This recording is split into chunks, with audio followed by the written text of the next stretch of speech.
우리 시편 25편은 이 다윗이 노래한 시로 이렇게 알려져 있습니다.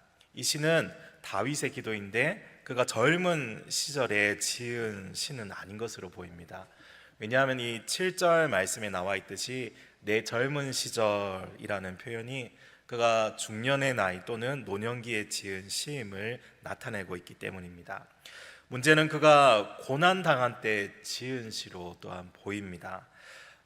이게 정확히 어떤 고난인지 파악하기가 사실 힘든데 정확한 연대를 추정하기가 사실 조금 어려운 과제가 있습니다. 그럼에도 그 시기를 어떻게 특정해 보자면은 19절의 말씀에서 조금 단서를 찾을 수 있을 것 같습니다.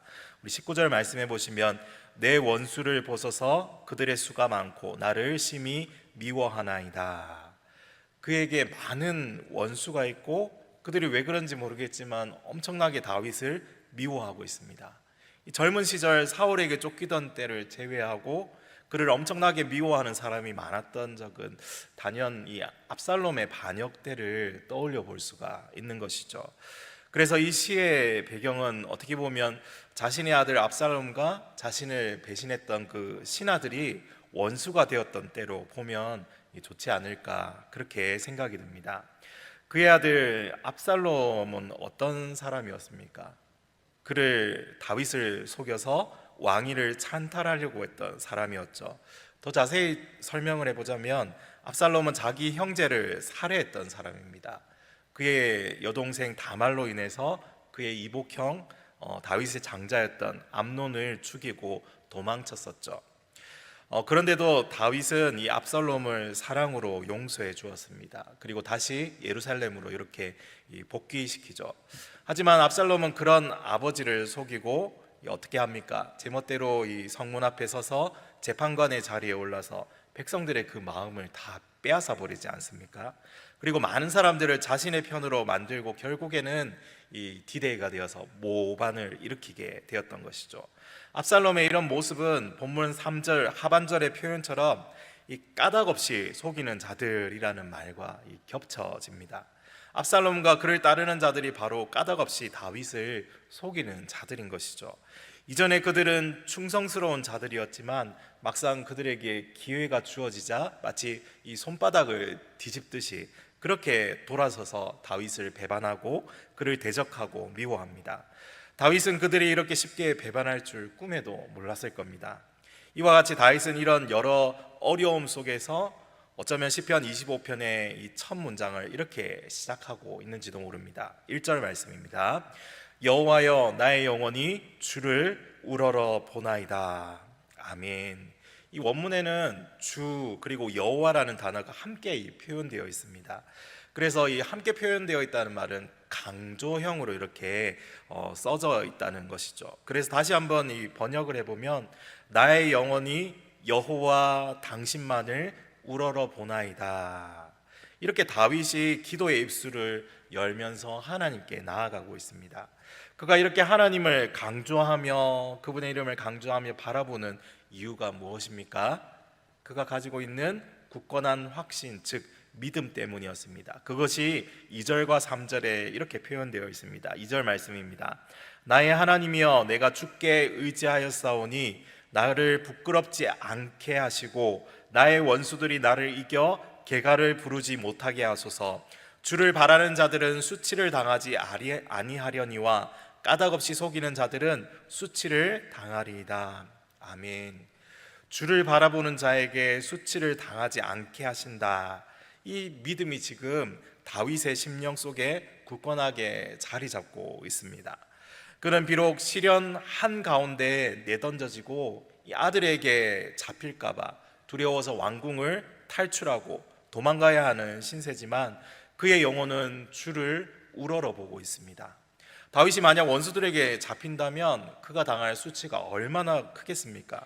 자기 아들에 의해서 왕자에서 쫓겨나고 어쩌면 영원히 감옥에 갇혀 있거나 비참한 죽음과 어쩌면 멸시와 이 조롱 속에서 그의 생을 마감해야 할 것입니다. 생각만으로도 너무나 큰 수치이고 암울한 미래인 것이죠.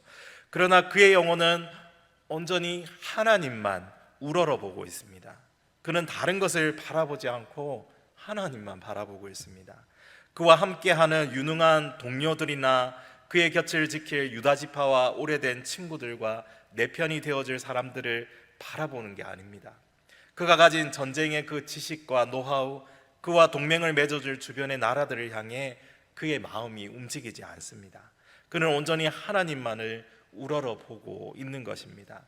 이것이 다윗으로부터 우리가 배워야 할 흔들리지 않는 견고한 믿음과 확신인 것이죠. 여기 우러러보다라는 단어를 조금 더 설명드리자면 이게 원형이요, 들어올리다라는 뜻을 가지고 있습니다. 마치 이런 이미지가 그려집니다. 자기의 이 마음을 들어 올려서 하나님을 향하는 겁니다. 그리고 이 단어가 미완료형으로 적혀 있습니다. 너무 우리 자주 들어서 아시죠? 이 미완료가 어떤 건지, 어떤 의미인지. 계속되어지는 이 행동이 반복되는 것을 의미합니다. 완료되지 않은 거죠. 계속해서 멈추지 않고 지속적으로 자신의 마음을 들어서 하나님 앞에 올려드리고 하나님을 바라보고 있다는 의미인 것이죠. 우러러 보나이다, 이 단어만 봐도 지금 다윗의 마음이 어떠한지 아실 수 있을 것입니다. 그는 철저하게 하나님을 향해 자신의 마음을 집중하고 있습니다. 비록 상황은 좋지 않고 이 앞날 한 치 앞도 예상할 수 없지만 다급한 상황들이지만, 그러나 이 상황 속에서 그가 가장 크게 최우선적으로 신경 쓰는 것은 여호와 하나님께서 이 일을 어떻게 인도하실까 하는 그 마음이 그 안에 있었던 것이죠.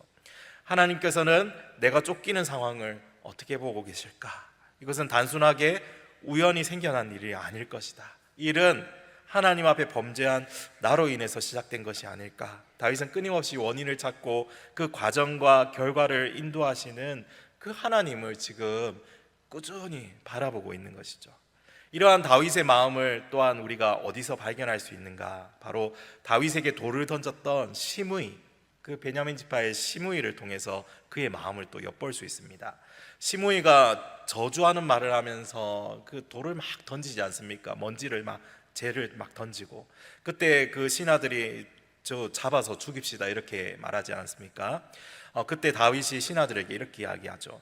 그가 저주하는 것은 여호와께서 그에게 다윗을 저주하라 하심이니 내가 어찌 그리하였느냐 할 자가 누구겠느냐 하고, 또 다윗이 아비새와 모든 신하들에게 이르되 내 몸에서 난 아들도 내 생명을 해하려 하거든 하물며 이 베냐민 사람이랴.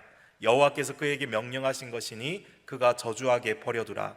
혹시 여호와께서 나의 원통함을 감찰하시리니 오늘 그 저주 때문에 여호와께서 선으로 내게 갚아주시리라. 그의 마음이 계속해서 하나님을 향해 있었던 겁니다. 이 마음속에 보면은, 여러분, 우리 삶에 찾아오는 사실 많은 문제들, 사건들이 그 속에는 원인이 분명히 있을 겁니다. 그리고 그 이유를 우리는 항상 하나님 앞에서 우리 자신을 바라보면서 찾아가야 하는 것이죠. 그것이 범죄한 것이든 아니면 하나님께서 특별한 교훈과 우리의 내면의 성장을 위해서 그 상황을 허락하신 것이든 항상 하나님의 이 주님의 관점에서 우리는 바라보아야 하는 것입니다.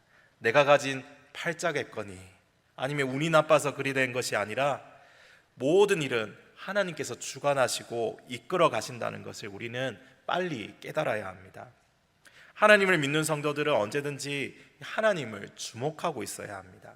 다른 것에서 원인과 해결책을 찾으려 하면 알 수가 없습니다. 해결할 수 없습니다. 오히려 더 복잡하게 꼬여갑니다. 나의 영혼이 주만 바라보겠습니다. 내가 주님께만 의지합니다. 주를 바라보는 자에게 수치를 당하지 않게 하실 주님이심을 내가 믿습니다.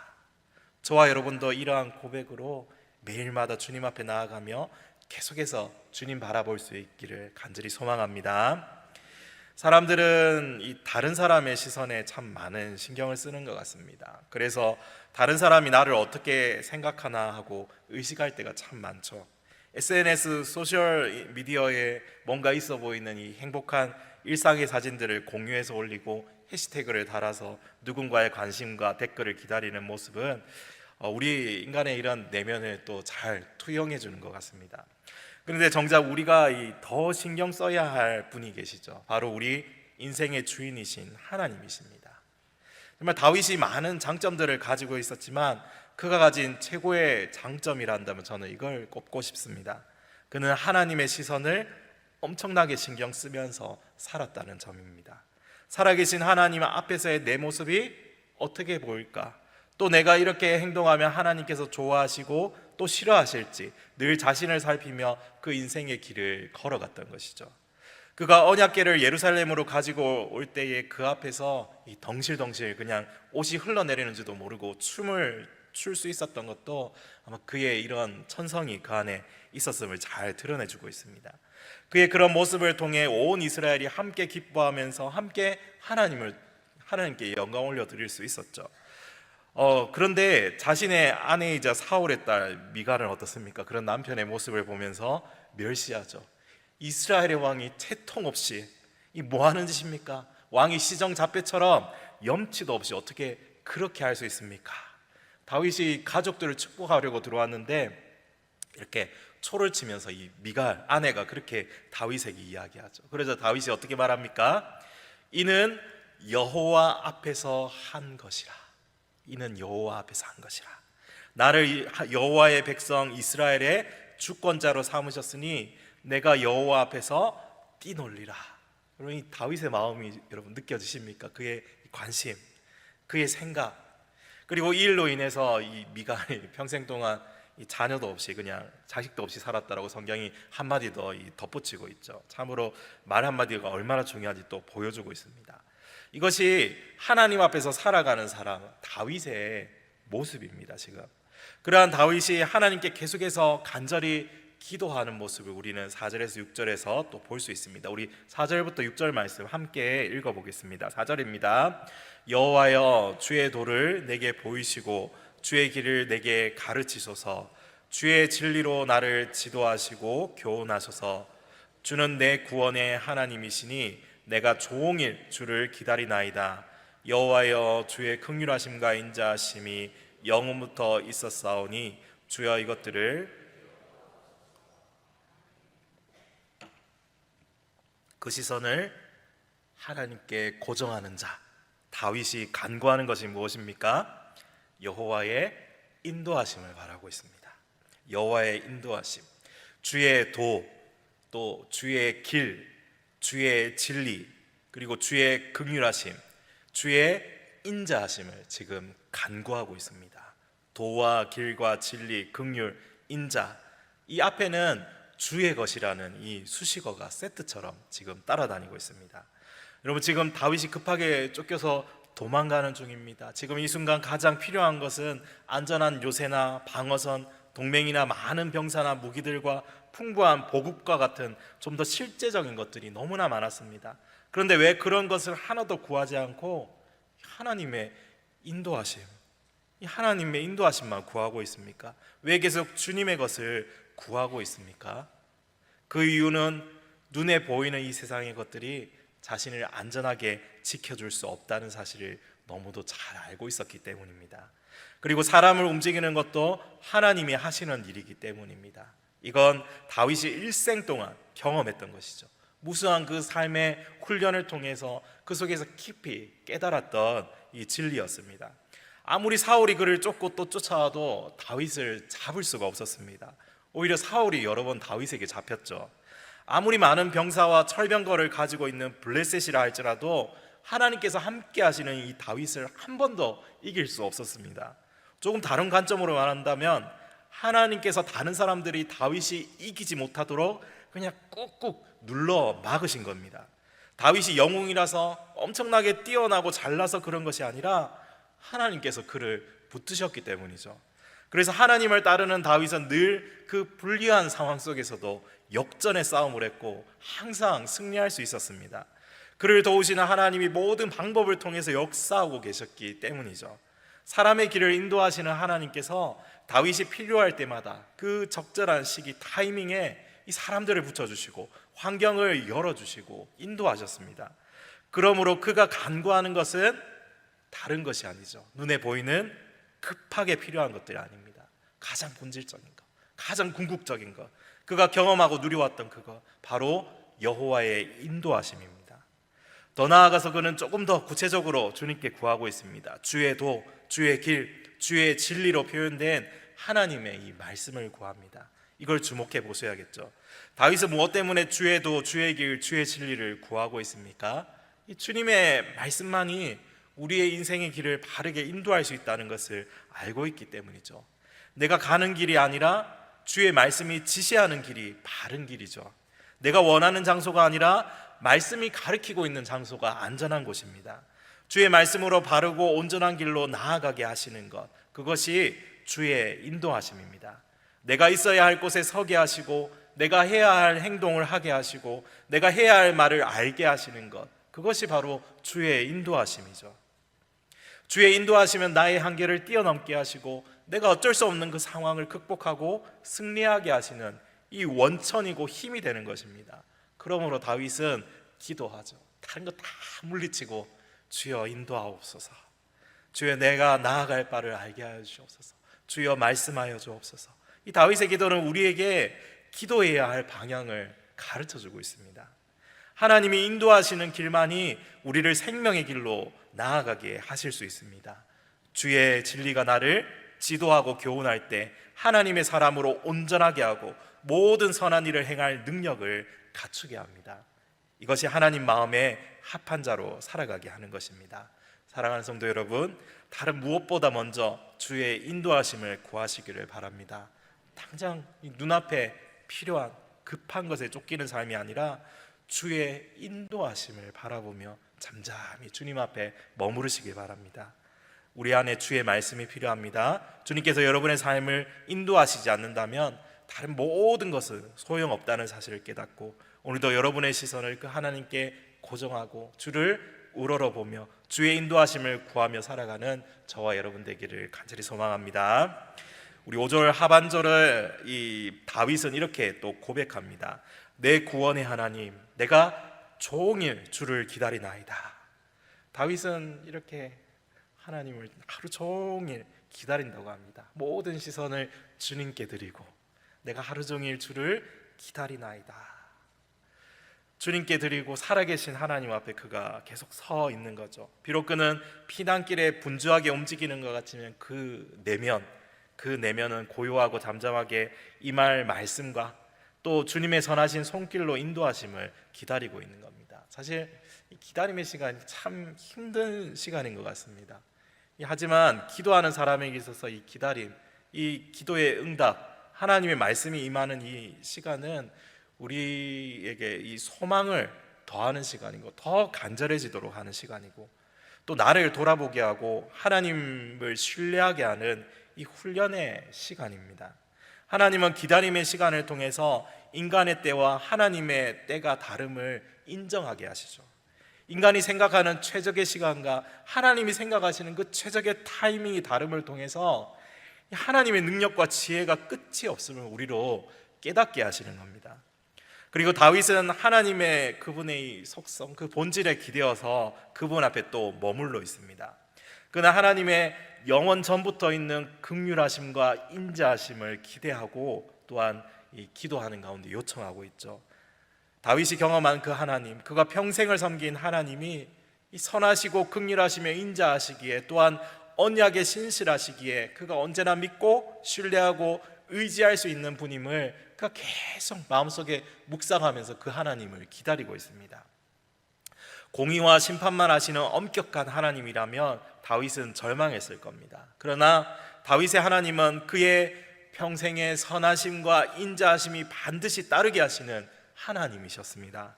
시편 23편의 이 결론과 같이 영원하신 하나님, 그 은혜가 한량없으신 그 하나님을 신뢰하고 의지하는 사람은 어떠한 상황이 와도 흔들리지 않고 어려운 상황들을 돌파할 수 있게 되는 것이죠. 이 성숙한 신앙의 사람은 이런 진리를 이미 체득한 사람들입니다. 다윗은 종일토록 하나님의 말씀의 인도를 기다립니다. 깊은 기도와 묵상 가운데 그는 자신의 내면의 모습을 더 깊이 보게 되는 거죠. 그것이 이어지는 7절의 말씀입니다. 우리 7절 함께 읽겠습니다. 여호와여, 내 젊은 시절의 죄와 허물을 기억하지 마시고 주의 인자하심을 따라 주께서 나를 기억하시되 주의 선하심으로 하옵소서. 아멘. 그의 이 젊은 시절의 죄, 허물까지도 그의 이 내면 마음이라는 이 수면 위로 떠오르게 되었습니다. 그러면서 다시 기도하죠. 주의 인자하심과 선하심으로 주여 덮어주옵소서, 용서하옵소서. 하나님 앞에 서기 위해서 다윗은 자기 안에 정리되지 못한 죄가 있지는 않은지 계속해서 살피고 있었던 것입니다. 그래서 그는 모든 잘못을 깨닫기 위해 집중하고 하나씩 하나님 앞에 솔직하게 내어놓고 용서와 자비를 또한 구하며 나아갔습니다. 이것이 없이는 하나님 앞에 설 수 없기에 내 안에 미처 토해놓지 못한 죄는 없는지 계속 살폈던 것입니다. 정직하게 주님 앞에 내어놓아야 하지만 주님께서 들으신다는 것을 알았기에 고백하며 나아갔던 것이죠. 다윗의 이러한 기도는 우리의 기도를 돌아보게 만듭니다. 왜 그렇습니까? 우리도 스스로를 돌아보고 진정한 회개의 과정은 생략한 채 기도 제목만 잔뜩 드리기 위해 나아가는 경우가 참 많이 있기 때문입니다. 누군가 불편한 마음을 가진 채 살아가면서도 내 주변에 있는 사람을 미워하고 싫어하면서도 여전히 마음 한켠은 잘 가리고 덮어둔 채 하나님 앞에 나아가 기도하고 있었던 것입니다. 내 안에 불법한 것, 하나님 앞에 보여드릴 수 없는 범죄가 있지만 그것을 감추어둔 채 하나님 앞에 나아가려 하는 경우가 얼마나 많은지 모릅니다. 아간의 범죄가 그런 것이 아닙니까? 이 여리고성을 정복하고 거기 있는 물건은 모두 하나님께 바친 것이라 선포했지만 이 죄가 아간을 삼켜버립니다. 그래서 외투와 재물을 얼른 자기 거처에 몰래 파묻어둔 채 아이성으로 나아갔던 것이죠. 그 결과가 무엇이었습니까? 36명의 사람들이 이 숨겨진 은밀한 죄 때문에 36명이 죽었습니다. 그리고 이스라엘 공동체의 마음이 물과 같이 녹아버리고 두려움에 빠지게 되었습니다. 사랑하는 성도 여러분, 하나님 앞에 나아갈 때에, 주님을 기다릴 때에, 기도할 때에 먼저 우리는 자신을 철저하게 해부해 보아야 합니다. 마치 다윗이 한참 기도하다가 생각나서 다시 회개하며 기도하듯이 우리도 우리 자신의 상태를 자세히 살펴보면서 혹시 놓치고 있던 것은 없는지 살펴보고 주님 앞에 끄집어내는 이 작업을 계속해서 해나가야 하는 것이죠. 다윗의 이런 기도의 모습은 자연스러운 기도의 과정입니다. 왜냐하면 우리 속에 있는 양심을 깨우치시고 죄를 생각나게 하시는 성령 하나님께서 우리 안에 함께 내주하고 계시기 때문이죠. 성령께서는 미처 해결하지 못했던 내 안에 있는 죄들을 깨닫게 하시고 더 깊은 기도로 나아가게 우리를 도와주십니다. 그래서 내 마음속에 걸리는 게 있는데 그걸 무시하고 그냥 강구로만 나아가서는 결코 안 됩니다. 그러면 그걸 해결하기 전에는 듣지 않으시죠. 우리가 이걸 기억해야 합니다. 회개하고 돌아서지 않는다면 기도의 통로가 막혀서 더 이상 나아가지 못하는 것입니다. 그래서 우리 아이들에게도 기도를 가르칠 때 이렇게 하죠. 그 순서를 어떻게 나열합니까? 하나님 아버지 감사합니다.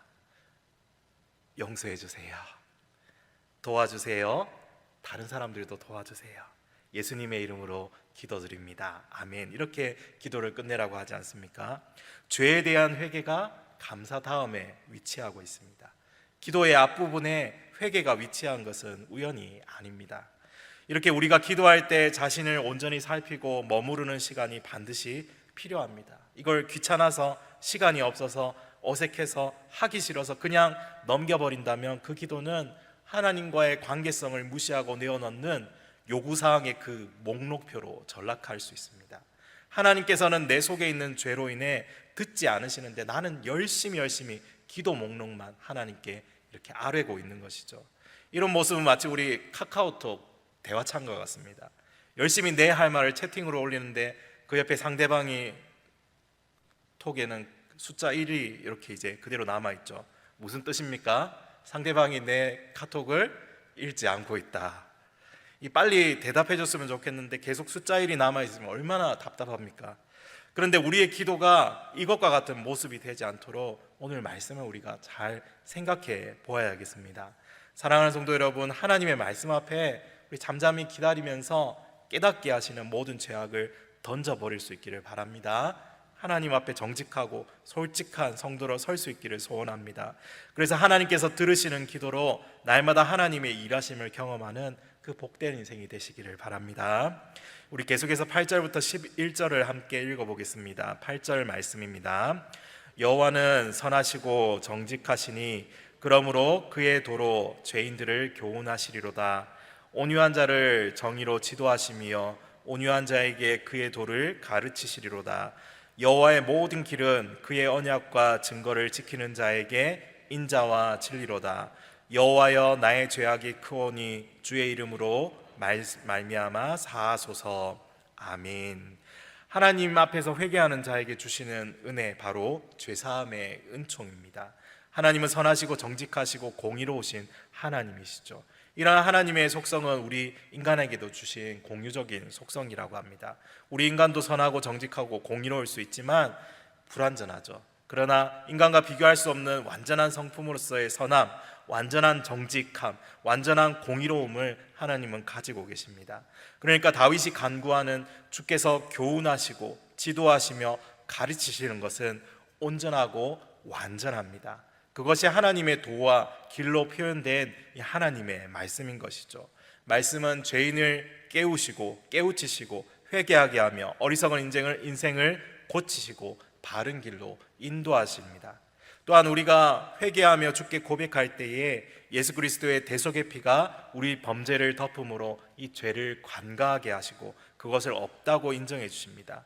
우리는 이러한 아들을 보내주신 하나님의 사랑과 은혜로 죄 용서함을 받는 것이죠. 사도 요한은 이것을 이렇게 표현합니다.